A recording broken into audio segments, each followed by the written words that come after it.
All right, y'all. I love this when we're live for real. Okay, we look so beautiful. Okay, all right. So first of all, I just want to say, hooty hoo. The meeting is now being live streamed. This is great. So I just want to check in with y'all and ask y'all how y'all doing today. Welcome to the Candid Conversation. We are now live on Facebook, and y'all will be getting a link to share out to y'all's followers and to people that support you. How is y'all? I mean, be honest, because it's like we doing this work, and I've heard multiple people say that they sick, they exhausted. I mean, like, keep it real, keep it funky. We Black. Today was a good day for me, opposed to the last couple of weeks, because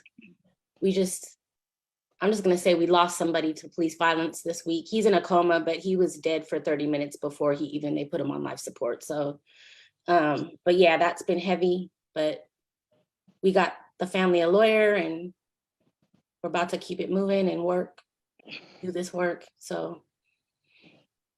Thank you for sharing. I appreciate it, Tanya. And that's like, y'all in Sacramento, and that's not easy. NeeNee, Sylvia, Sheri, Qiana, Nichole, how are y'all feeling? Like in the midst of the work that we got going on, Tanya's experiencing what they're experiencing, NeeNee and Qiana going through. I would love to hear everyone's experience about how are you able to find joy day to day.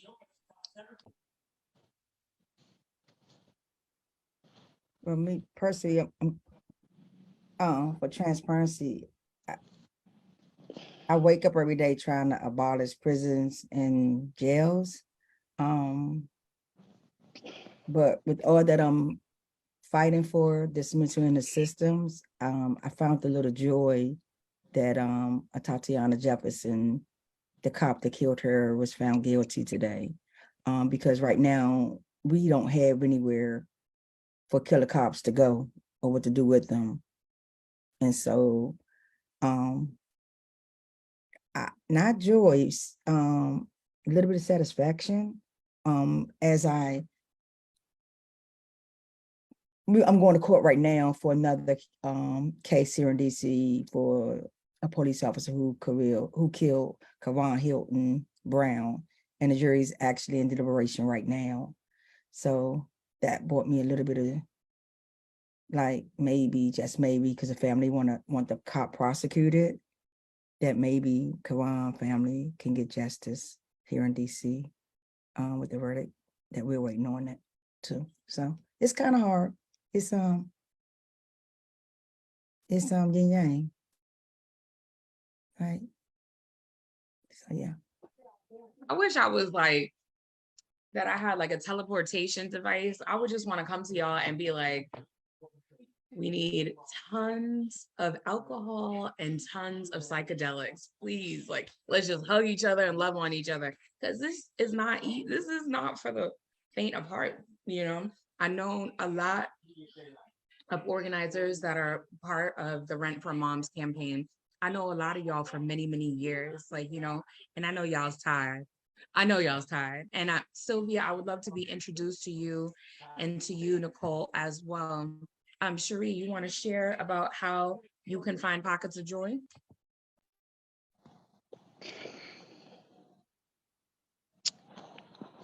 Over the last, good evening, everyone, beloveds.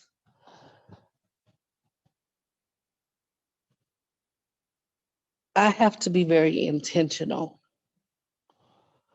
and deliberate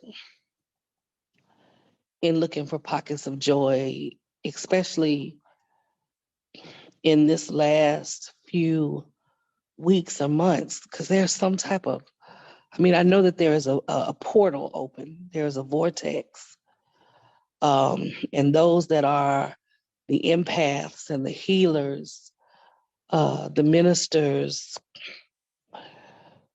the revolutionaries, we are pulled in a different way. And those that also have physical wombs and those that are part of the feminine divine, right? We carry the heaviness of doing this work in a different way. And so I find pockets of joy by moments like this, connecting with my people.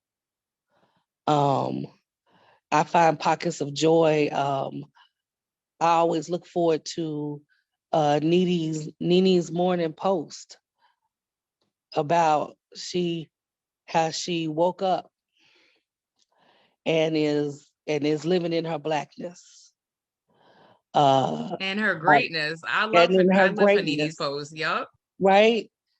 And then and there are other amazing Black mages and films that just, when they have wonderful experiences, I celebrate that. And I'm always so grateful that those moments are happening. And that includes you, DiDi. Sometimes I just like watching you pop off because I aspire to a certain level of petty, even when I am in my clerical or my clergy collar, because I do not believe that those that serve in ministry can do this work without being pulled to the point to where we're cussing some. And if they're not cursing, I don't trust them. So sometimes I take joy in making up some very colorful language. That's me. I love it. I'm so happy you're here. Sylvia, Nichole, Qiana, y'all want to share? Sure. Hi, Sylvia. This is my first time meeting you. Hey, Pooh. Yeah, nice to meet you. I've heard great things about you. Uh, so I'm fairly new to like organizing and being, I guess, an activist. I've kind of done it in my own way for most of my life, but this is fairly new to me. So I'm learning a lot. And I find joy in this learning process that I'm going through. It is challenging though, because I feel like I can't be as effective as I would like to be because I'm pulled in a whole bunch of different directions.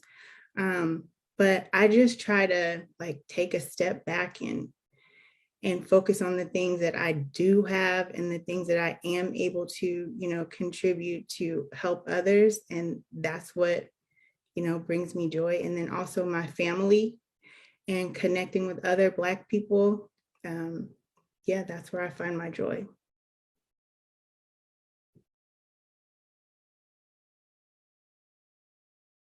Hey y'all, my name is Qiana. My pronouns are she and her. What brings me joy right now is my two sons. Being able to be a mom to them and do things and watch them be joyous and have joy is what really brings me joy right now. So yeah, thanks for having me, DiDi. Of course. And Nichole, you want to finish us out?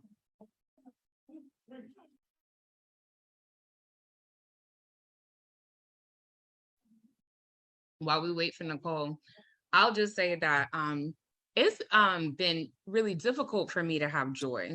I feel like I've been on my timeline just scrolling for memes at this point. Like I don't even want to talk about politics. I feel very overwhelmed right now. So that question, like, how are you holding up? It's like, I feel like y'all ever feel like you're tired of being the strong Black woman, the strong Black femme, like you're tired of the moniker, oh, you're so resilient, you're strong, you'll get through this or whatever. And sometimes I feel like, I don't think I'm gonna get through it. And like, we have to function at that level, right? Like we're still required to parent. We're still required to be in service to our community. This campaign is kind of triggering for me because it's so dear to my heart because I was the kid that we never got the toys we wanted. Like every Christmas, we looked forward to getting stuff because other kids is in our classroom talking about the stuff they about to get. Oh, I asked my mama, I asked my daddy for this, right? And it's like, my mother always had to tell us that's a next year toy, or as soon as I get my taxes, I got you, don't worry about it. Like, you know, and it's just seeing like me be the person advocating for that kind of change. Like if my mother would have had money, enough money, I would say, to pay the rent, right? Or to pay the utility bill or pay her car note, pay all the things that was required.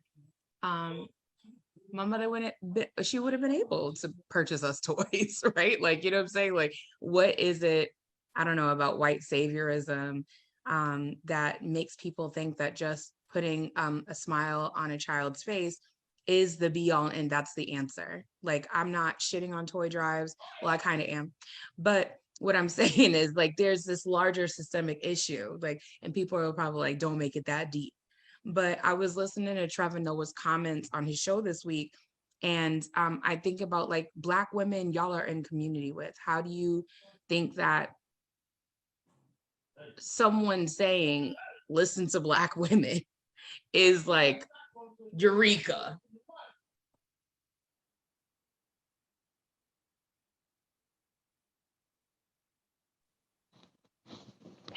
All he did was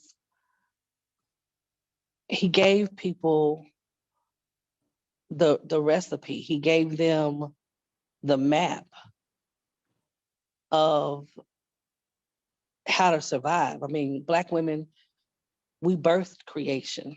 Why would you not trust us to sustain it when we've been doing it, when we are doing it? So he just told everybody how to make it through this shit.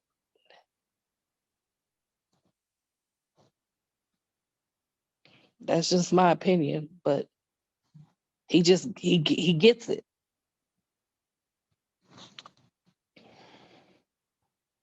For me, it's the truth, because it's unfortunate that misogyny, hate that behind every successful Black man is a Black woman. And I would even say that in corporate America, where it's white bosses, it's usually that Black administrator or the Black secretary that's holding the shit down for that white boss. But the white person, lady who got them like the higher job or get the glory. It's like I tell Qiana like about her son who just committed to Morgan State today. Shout out to Qiana's son going to college to play football, 4-year scholarship at Morgan State. Hey. But I tell her like Kahari position is the unsung hero because he's on the offensive line. So he do the blocking so the quarterback can get the ball out, or the receiver can catch it for the touchdown. The running backs, the ones who get all the glory to get the touchdown. But if it wasn't for that offensive lineman doing the block so that the defense can't get to them, they wouldn't get the touchdown. And so that's how I felt about Black women. We don't get praised enough and our work go unnoticed. And then when we take to the front to do the work and show our face, it offends Black men and, the white man, and they don't think we're supposed to be there. So I believe that, and he spoke truth. And a lot of people won't agree that, without Black women, a lot of this shit wouldn't be successful in the world. So, yeah. I think that I love what he said. I don't want to take away from it, but it's just so foundational. Like there's still so much that has to be done, and we still get so much, like we're always challenged when we puff our chest out. Like we're not allowed to do that. We're not allowed to give ourselves credit, or, I mean, just sharing the campaign, the fundraiser, people are like, well, why isn't it Black families or Black dads too, or dads don't get, and it's like, okay, we've been fighting for Sacramento specifically. We fought for 19 men that have been killed by law enforcement. Like, we pretty much have centered men, and at the same time trying to make sure that we center women and femmes. So I just feel like we have so much work to do still, just within our community.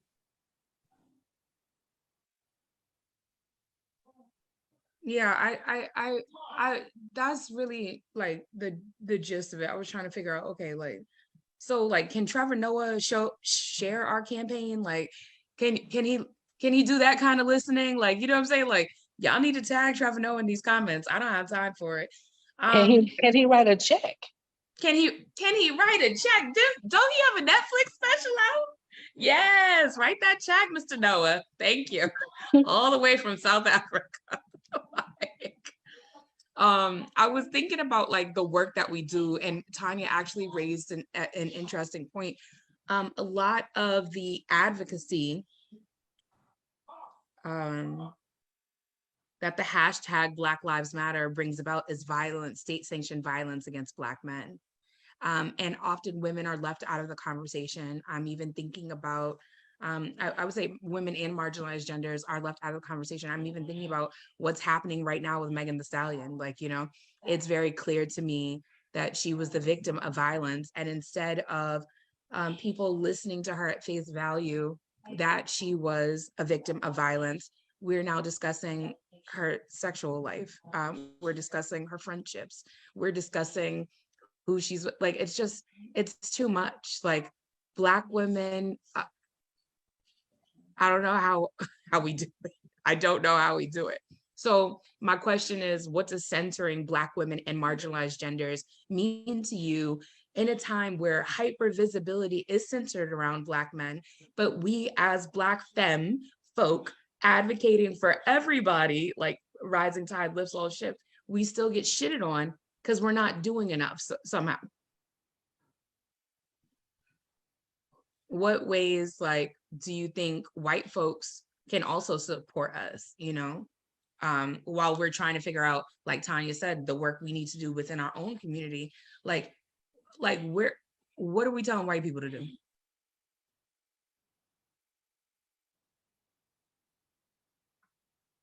Well, I saw this cycle of inaction that I thought was so profound to me.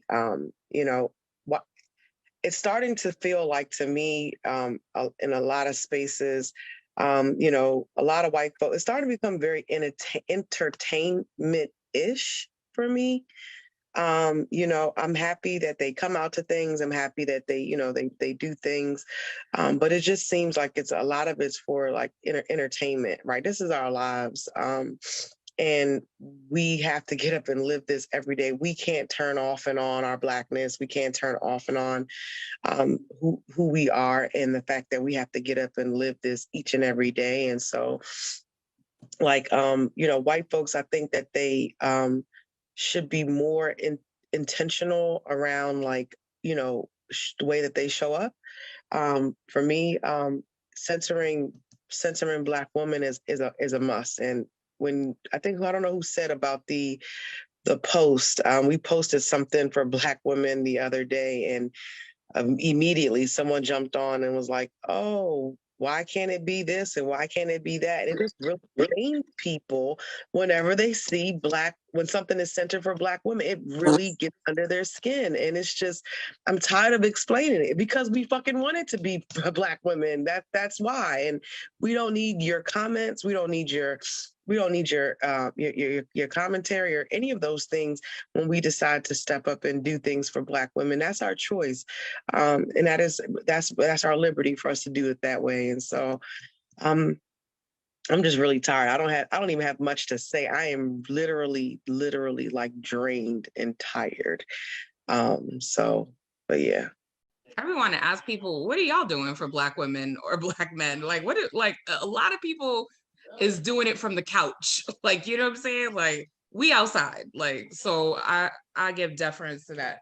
Anybody else want to jump in? Go ahead, Tanya. Yeah, I like what you said in the campaign, the fundraiser, basically you're talking about how when you help Black women, you are helping the Black community as a whole. So like, because Black women take care of Black children and their Black partners, and sometimes they're Black men. And you know what I mean? Like, we take care of everybody. We hold our community. We are the foundation and the glue of our community. So Black men are being taken care of when we're being taken care of, period. Like, you just got through fighting for a Black man that's in jail or that just got sentenced.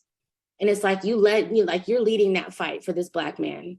Black women have been hitting the streets for Black men, period. Like, and then we got sons, and, you know, I mean, there's no way to say that we're not fighting for Black men when we fight for ourselves.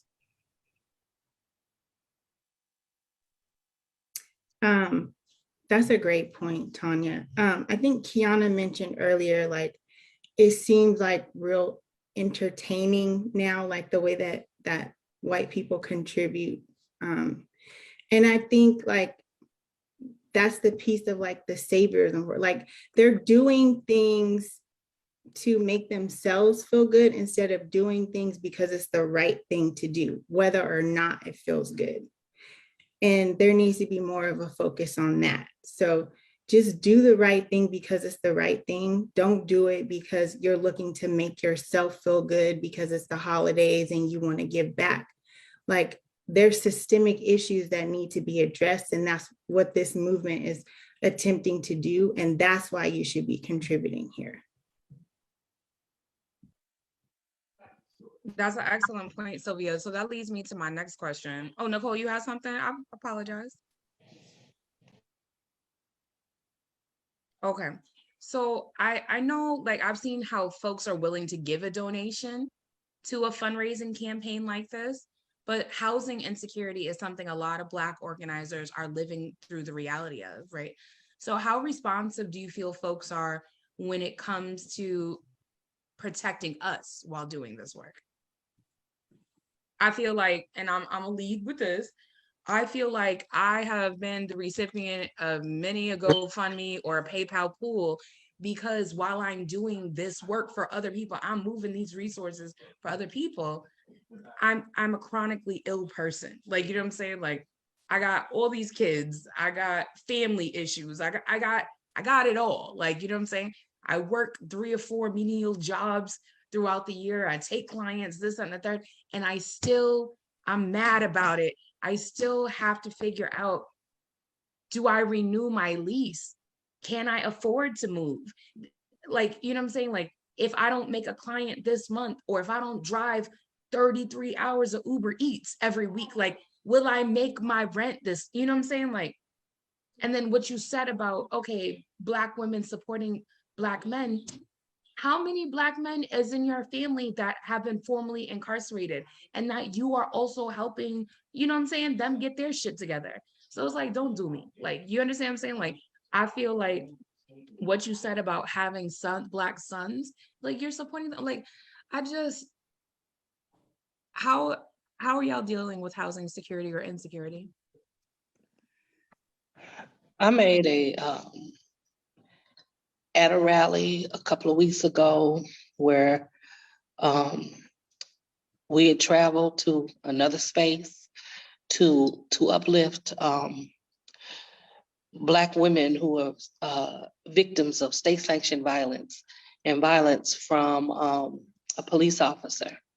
And it was important for those of us from Oklahoma City in Oklahoma to go, because there was a national case about 6 or 7 years ago where it was the same type of situation. And I think people think we speak from some type of script when they don't realize that we're talking from our life, that this is our experience.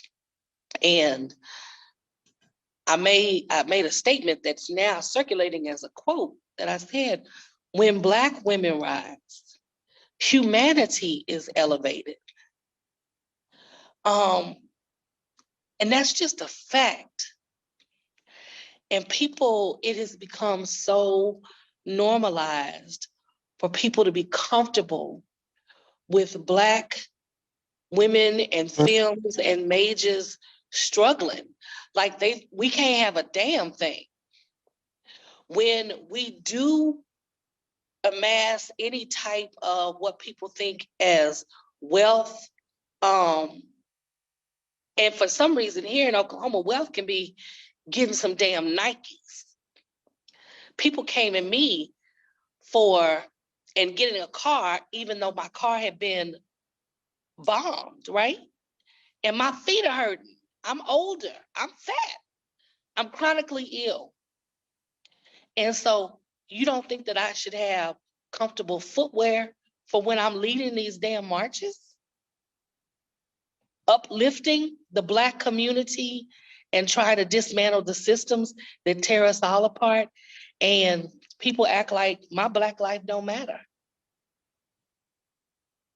So, and I've done a lot of organizing without a house, where I was couch surfing, where I was staying in the office of my church, sleeping in my car.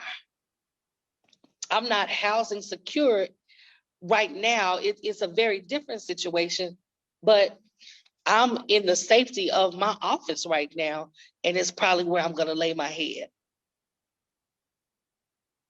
I did chemo this morning, so where I could go, there's a whole bunch of stairs, and my body won't facilitate that. And so people don't even understand how real it is out here. And they don't even understand being unhoused, not having a safe space. And people are not focused on creating safe spaces for Black women and majors and films. And so I don't understand why when we went live with this, with our intentions is just blatant. We're trying to raise rent for moms, for Black moms. Why wasn't that an easy give? And why didn't people want to be benevolent and extravagant in their giving when you say Black women matter? I just want to piggyback on Sheri, because it was really disheartening for me that, you know, we do Free Black Mamas DMV here in the DC DMV area and in Baltimore, and Qiana's been doing it for a while. And also, like, all of our moms that we bail out, Qiana has been intentional on making sure they have things that they need for their children and stuff for Christmas time, you know. But I think about how Qiana's been trying to fight for a transitional house for our Black mamas since like 2019. And we had one young man that got out of prison fast. He was out on release waiting for sentencing, or correct me if it's sentencing, right, Qiana? Was it sentencing he's waiting for? And he came on and he made Black incarcerated lives matter. And he came on and just took all the work that Black women had started, like even Court Watch and the real now gritty work of Court Watch. And he decided, oh, well, I'm gonna do Court Watch, I'm gonna do a transitional house, and all of the resources just went to that Black man. And like, as if the work that and the labor that the Black women been doing since 2017 and trying to get support didn't matter, even to the point where we had DC council people supporting him. And I'm like, hello, we've been doing this for the last 5 years. Where is our transitional house?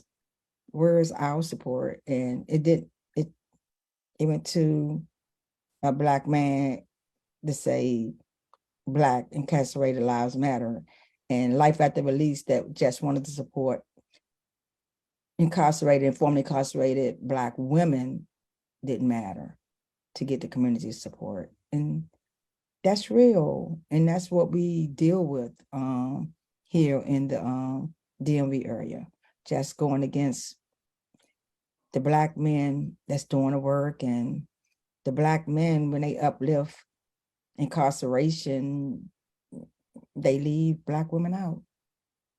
And Qiana Megan speak about how important the Black woman is and what happens when a Black woman get incarcerated. It's nothing like, I mean, I know we got men that's incarcerated, but a Black woman being incarcerated is a whole nother level for a family.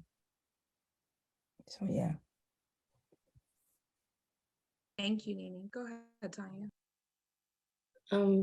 When you asked about how secure you feel with housing, so like the last 3 houses I've lived in, I've been displaced from, paid rent on time and everything, but for different reasons. One reason, I think one time it was, I think, because of the work that we do. But I kind of have like, I don't want to self-diagnose, but like PTSD for housing now. Like I stress out every month now. Even when I paid my rent, I'm like, did I pay my rent? Like I'm really paranoid. Because you see it, I mean, we're surrounded by it in Sacramento. All of our communities are really diverse now. And it's a little bit triggering to just like, you know, I think, and I've been homeless before, I've been unhoused before, but not to where I was sleeping in a car, like I've couch surfed and stuff like that. But like, I fear that, you know, I fear not. And some people will say, well, maybe you should do that just so that, but like suffer, you know, and let people see you suffer as part of this work. And it's like, we shouldn't have to suffer. We should be comfortable and we should be able to have what we want, not what we need, what we want. We should be able to have what we want. Like we had a meeting last night with some Black women at my house, and we talked about how societal norms, like we're talking about Black excellence and how Black is excellence, but people put all these tiers within our community, dividing us from each other, creating separations to where we, you know, some of us look down on others.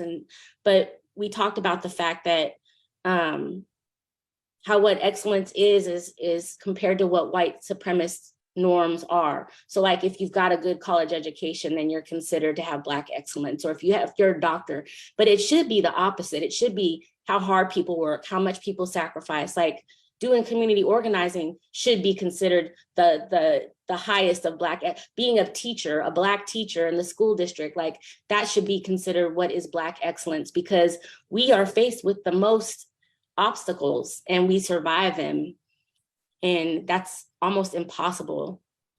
When we started fighting for this new family that the man just got beaten to death by Sacramento sheriff, that first night, it's heavy. Like I was looking at your work, DiDi. I was like, maybe I'll start doing my own thing, you know, like independent from being in the streets, because I can't hold this anymore. But I snapped out of it because I know that the work is needed and it's important. But I mean, that's just, you know, that's the weight of what we do. And we shouldn't, like you said, Sheri, we shouldn't have to suffer. People shouldn't say that we should have to suffer. People shouldn't criticize us. Somebody criticized me because I got a tattoo. Where did you get the money? Don't worry about where I got the money to pay for my tattoo. Like people are really on that hype. So that's all. That's it.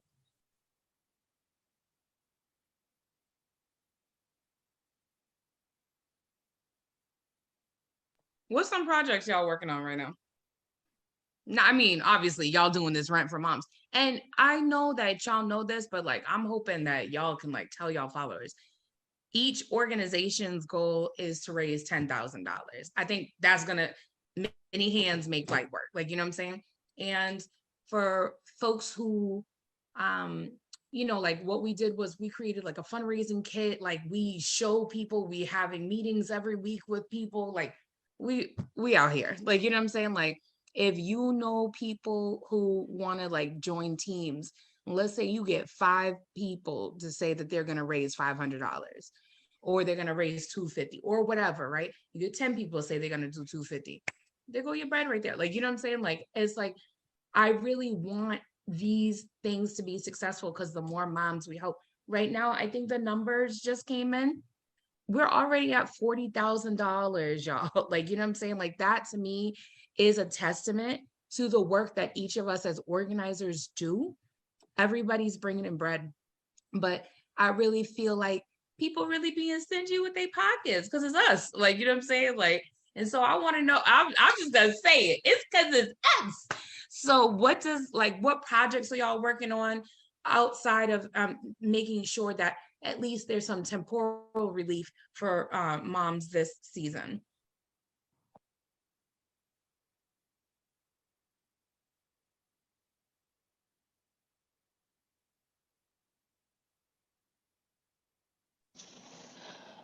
I'll say here in Oklahoma, a few months ago, there were 25 execution dates set. There was supposed to be an execution today, and the state of Oklahoma is trying to sue the Department of Justice and the federal correctional system because the feds would not turn over the person so that we could murder them. And so we have about 19 more executions. So we have one set for every 4 weeks or every month for 2 years. So we are working in tandem with lots of other entities to get a moratorium on the death penalty, and ultimately get it abolished, and hopefully also federally. And then the other thing, when we talk about incarcerated Black women, Oklahoma has been #1 in incarceration of Black women for 27 years. So we are trying to set up systems and resources so that the system that destroys us cannot continue to literally steal the nucleus of the Black family. So we're trying to support the reentry programs. We're trying to make sure that families stay connected even during their period of being within the carceral systems. And we're also trying to get rid of this damn cash bail, which is debtor's prison, because so many people, and that goes across the board. In Oklahoma, it's like no lives matter. We've had 16 people die in our county jail, just in the Oklahoma County Jail this year. We had 15 last year. And just lost a person who perished last week. That was a non-melanated sister, but she was an ally. And so watching, her bond was $1,000, but she wasn't able to reach out and say, I'm here. Because she's a white woman, I'm sure people would have gone to get her. Now it's been hard because I'm watching the outrage and the outcry of a community around a person who I loved, who I rocked with, who we worked together in the shelter for homeless youth. But when Black people are dying in these same institutions, the silence is painful. So I guess in a nutshell, we're working on getting rid of the silence. So we're calling out our white allies and accomplices to do the work, to stay committed to the work, and stop expecting to be comfortable while you're doing the work. Use your privilege for a higher purpose. Somebody better tag Drew Barrymore, because she was on this show talking about, I feel terrible that I'm a privileged white woman. But then like the next sentence, she was like, I've traveled all around the world. I was like, Drew, if you don't shut the hell up. So thank you so much for that. I'm gonna ask a few more people. I know that BLM Sacramento has, you know, Tanya, you've been holding it down since 2015, and Harriet's Wildest Dreams. I really feel like the work that y'all are doing, especially like in the criminal justice, y'all are doing participatory defense, y'all are doing court watch. It's like, how are those things helping our community?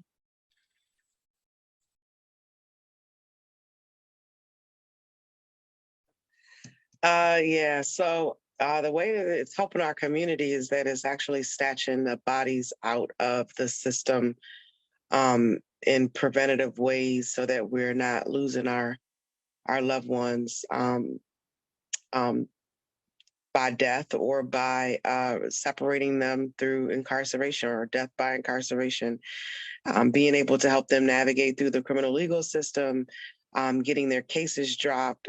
So we're bailing them out. We're getting their cases dropped. We are finding their cases by watching the courts. I mean, we're literally going into the system and snatching our people out of it so that they are, you know, they don't have to endure that. One woman was 20 years old. She got into a fight, and the fight went viral. Thank God they didn't have internet when I was a kid, because Lord knows, I mean, I'd have been all types of locked up as a child, right? But you know, she got into a fight. The fight went viral, and you know, she was facing a lot of time, and we were able to, you know, work to get her the least amount of time possible and help her go through the system and have the least harm done to her. And so that's what we do, you know, and being able to identify our people, because I feel like the system does a good job. I know the system does a good job in hiding our people in plain sight and Disappearing them, basically.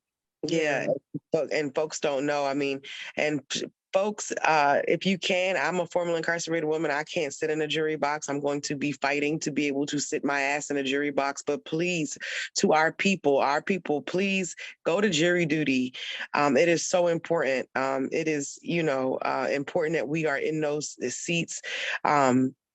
I seen our people you know, today at one of our trials that we had today, and you know, we need to be in those seats. And you know, the system prides itself on getting some of those Black excellence and some of those you know, bootstrapping Black folks who they know those bootstrapping Black folks that they know have worked hard to get theirs, and those are the ones they want in those seats because they can persuade them to do their dirty work for them.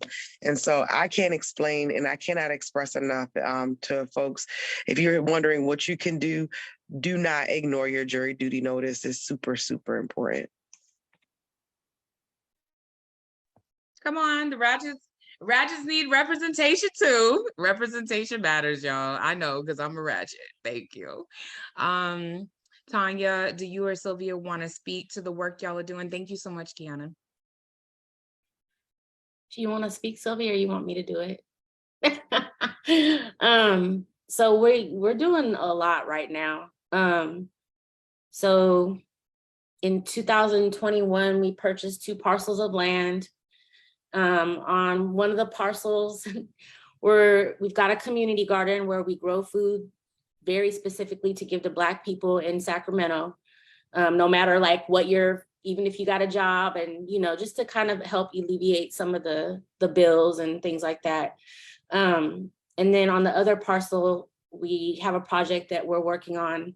It's a community home and land project. Basically, we're going to build a house, a 3-story house. It's going to look like a house, but it's going to be a place where we serve meals and we funnel in resources to the community. We have Saturday freedom schools and just everything that we could think of to provide people what they need so that they don't have to resort to anything else. The summer that George Floyd was killed, we also had like a gang war going on. It started in that summer where we were losing like 2 to 3 youth a week. And so I really wanted to find out a way to like help all that, because it all falls under the same umbrella of white supremacy. And so we wanted to find a way. We know that I can't go in the hood and be like, brother, you got to stop doing this, because he's mad. His friend just got killed, and I haven't experienced his experiences, so I know that's not my role to play. But I do know that people need things, even if it's clout. Like, let's find a way to get you some clout. Let's find a way. You want to shoot? Let's bring you to the range so you could shoot, and then just get good at it and do it for the right reason, like protect our community, or if you guys want to fight, come over here and fight, but when you leave, it's over, So that's what we're trying to build in our community. And so that's been the work that we've been focused on the most. But, recently somebody was beaten. And so we've been doing that work as well. And then we've tried to have these events with, for Black women specifically.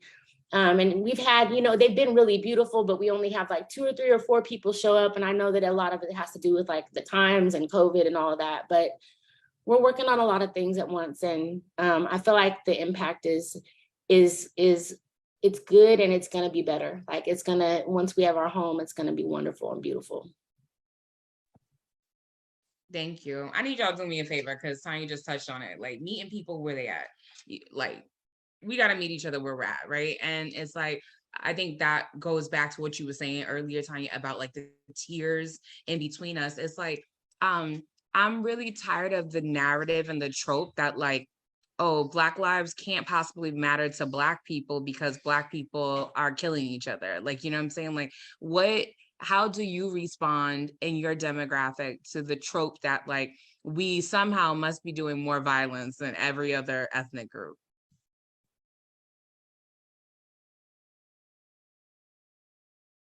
I personally, I try to like connect the dots for people, because I think that what I get frustrated with is that people don't look at the root of problems, they look at the surface. And then we do have a lot of mamas that are impacted in our communities by the intra-community violence. So you have to hold space for them as well, and how they feel and their pain and what they think that should be done. So it's kind of like a tightrope, because people are looking at the surface and then giving their ideas of what they want to do. And sometimes it's not a fix. So I don't claim to know like what it is that's going to connect it and fix it. But I do know that we do have to look at the root of the problem and then connect the dots for people to see like, this is the root of the problem. This is a result of where we've been put in our communities and who runs our communities and our leadership, elected leadership in our communities, and what they give us and what we accept.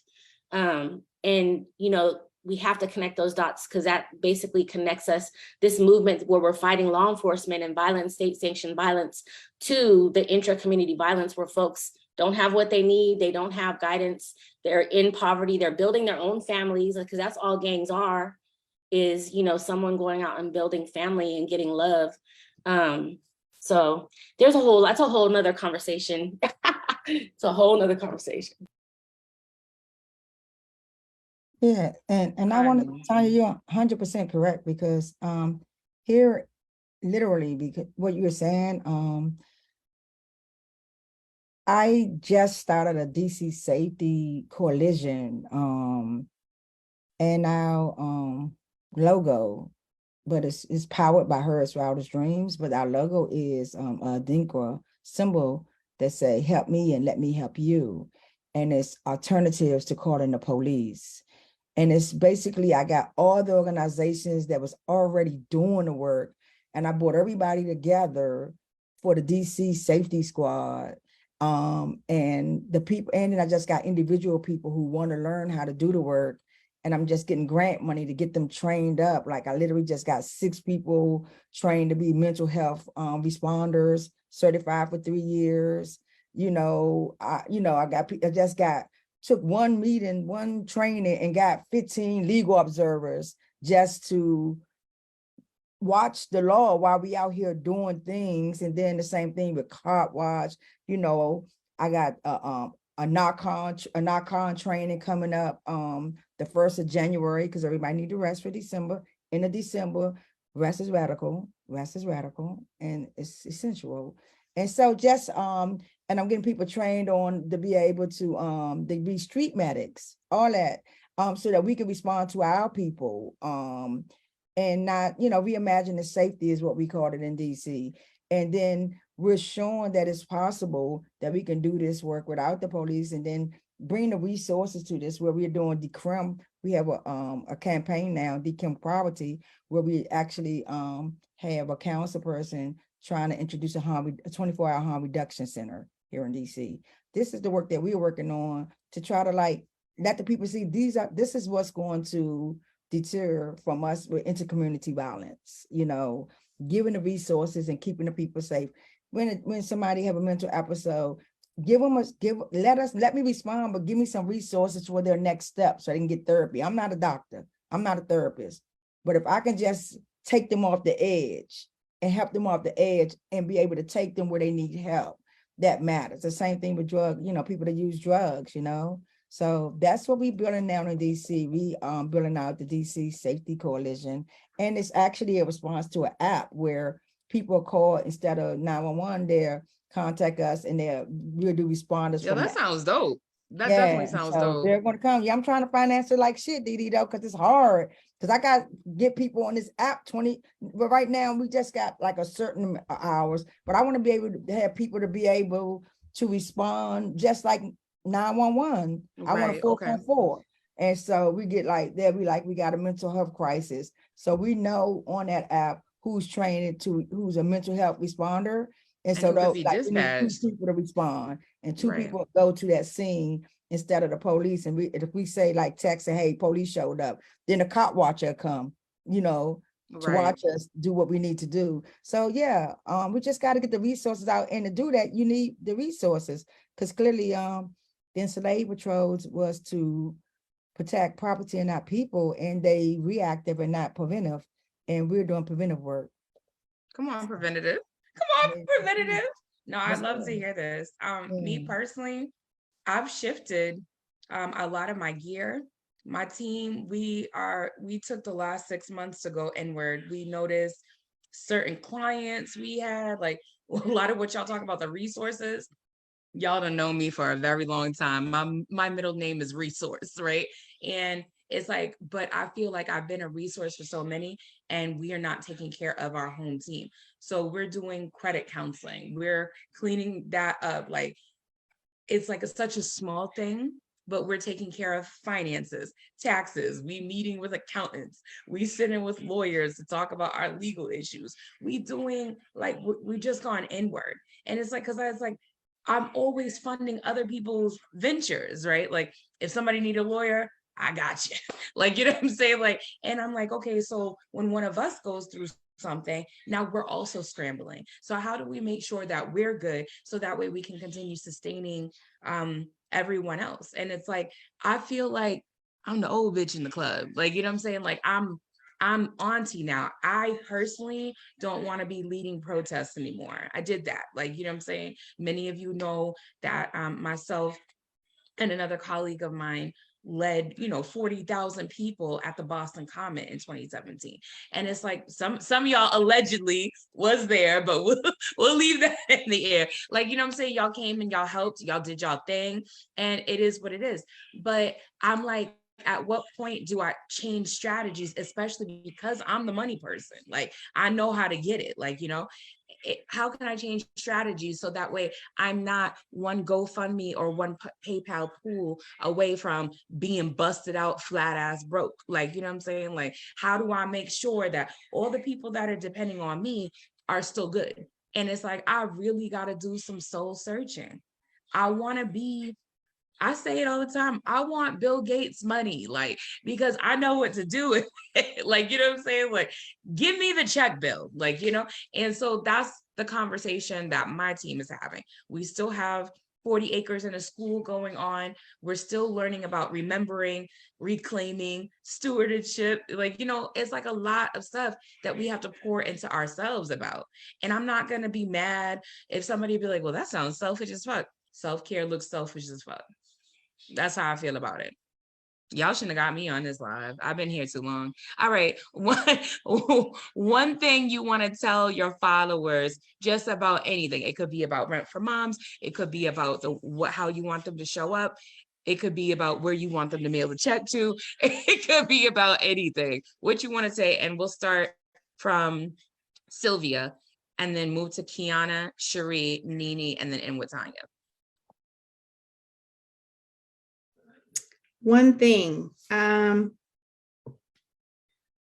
would say, if you don't follow the Black Lives Matter Sacramento Facebook page, do that, because there are so many ways that you can contribute to good causes to uplift Black people.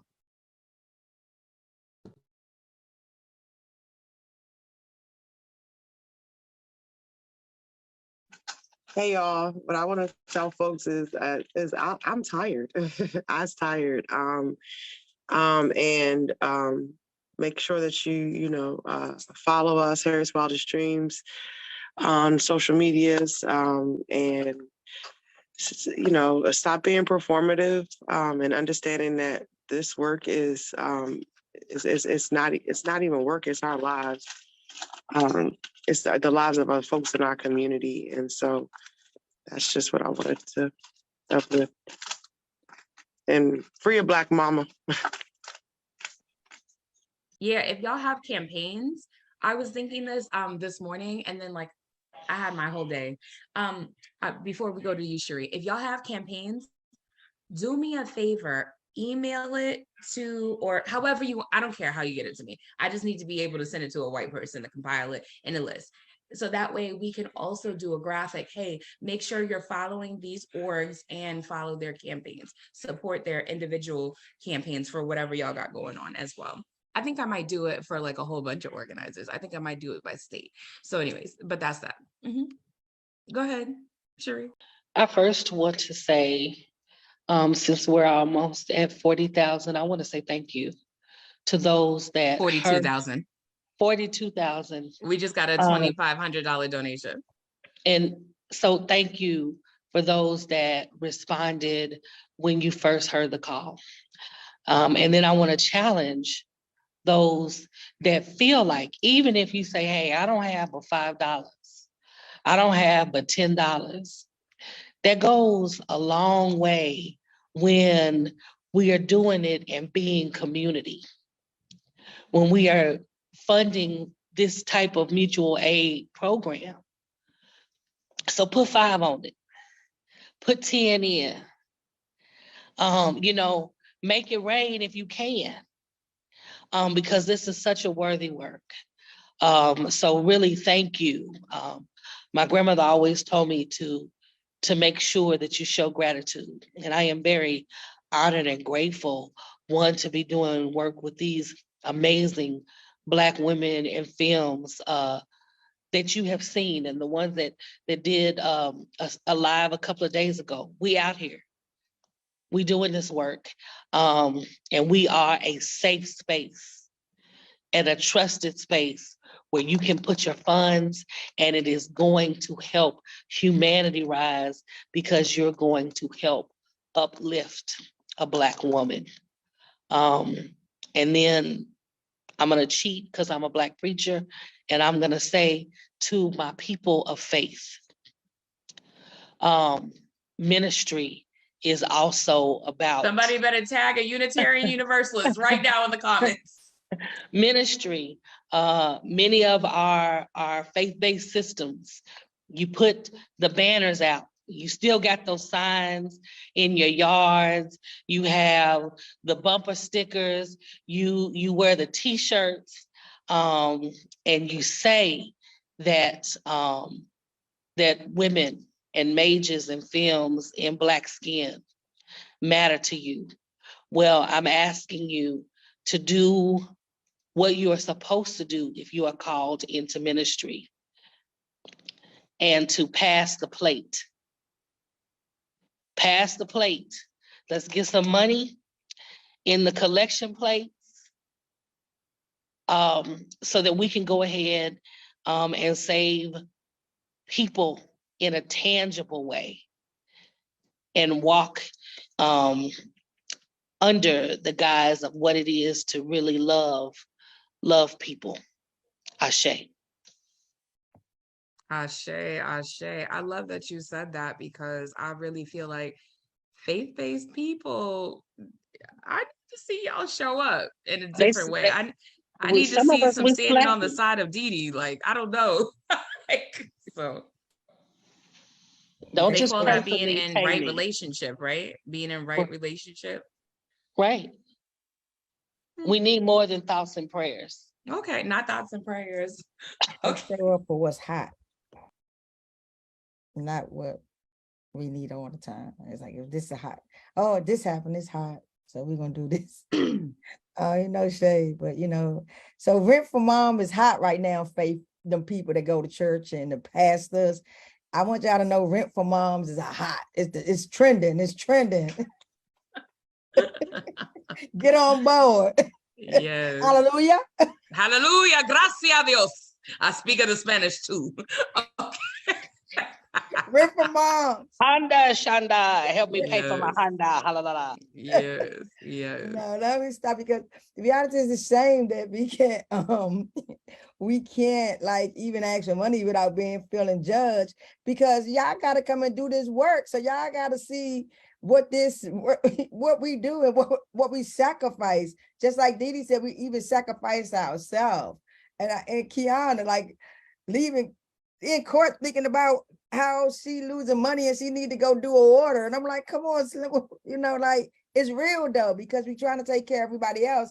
So y'all know this money doesn't go to us. It literally goes to the community. And I don't have a problem asking you to, and if you don't have finances to donate your time. Donate your time. Because I get tired of looking around and they be like, well, they just around white people. I'm around white people because the Black people won't show up. Hello, let me say that again. I'm around white people because the Black people won't show up. And if the white people want to come and do it and listen to me and be my Harriet Tubman ally, who helped me help Harriet Tubman free her people by putting her in the safe houses and shit, come through, white people. Give me that safe house. And make sure you have some money in the safe house when we're ready to leave. That's all. But I want Black people to come and do the work. I need y'all. And so the doors of the movement and the freedom train is open. Get on board, and we gotta free the land, free the people. But before we do all that, we gotta heal the people, because we can't get the people on the land if they're not healed, because everything else will continue. And we'll have intra-community violence. We'll still be living in a hoarder world where we feel like capitalism and take, instead of giving and giving. Help me and let me help you. So yeah, follow her streams on both social media, IG and Facebook and Twitter. And Rent for Moms is trending. It's hot. It's hot. Drop the link for them, y'all. Put that link in that comment. It's hot. It's true. And these moms need things. They really do. Qiana's just quiet, but it's hard, y'all. Qiana's at a point where she don't even like talking about it anymore. We literally just had a mom where we had nothing else we can do. And it's a burnout. Like, it's crazy. So yeah, if you don't have the time if you don't have the financial part to do the work, join it and create. And if we don't have what you want, create it. Create it, build it, and the people will come. I may not have at Her Dreams what you need, right? But I'm all right. Let me know what you want to build. And long as it don't involve the police and capitalism, let's get it. Ashe, thank you so much. Yo, y'all really changed my mood. I was like, I gotta read a bedtime story to Egypt. I can't read a bedtime story because I gotta do this work. Like, you know what I'm saying? I also want to let folks watching know that the organizations that participated, they will be getting a stipend for doing this work because your labor is not unnoticed. I know that when we spoke about housing insecurity, many of us have touched upon the fact that we're doing multiple jobs, we're doing odd jobs, this, that, and the third. And me and Qiana shouldn't be doing Uber. That's how I feel about it. That's how I feel about it. Like, I'm not gonna get emotional, but Tanya, go ahead. Everybody said all the things. I just want to say to folks that want to help out financially with this work to make sure that you're giving to something that is trying to fix the foundation of the problem, not just pass out shoes and backpacks. We've got people that are, you know, I mean, everybody knows we got people in community that have nonprofits and they get money and they get funding to do stuff that does not help our community. And so that becomes their work. And we really, the work that's hard and the work that's needed is the work that needs to be funded, and the funding needs to be consistent. Like we have months where we don't get but like $25 in donations, you know, and those are the months where we can't sustain, like we're trying to find a way to pay for, keep our website running, you know, all the stuff that we have to pay for. And so just people make sure that you're helping out organizations that are doing real work, and make sure that you're doing it consistently. And if you can't do it, then make sure you're spreading the word as much as possible. You're not saying, oh, you should be doing this without, like you had just said, people, if you don't think I'm doing something right, then how about you start doing it? Like there's room for everybody to do something, and there's so many things that need to be done, and everybody can't hold all the focuses. Like there's so many things that need to be tapped on that we can't do all of that. So yeah, do something. If you see that you don't like how it's being done, then do it the way that you want to do it. But we need all the help. We need all hands on deck. I appreciate y'all spending this time with me. We do need to get a meeting on the books so we can talk about disbursement to those we are going to be selecting. I think we've 450 applications at this point, you know, and I just wish, I feel like, yo, if someone would just, it's a 501c3.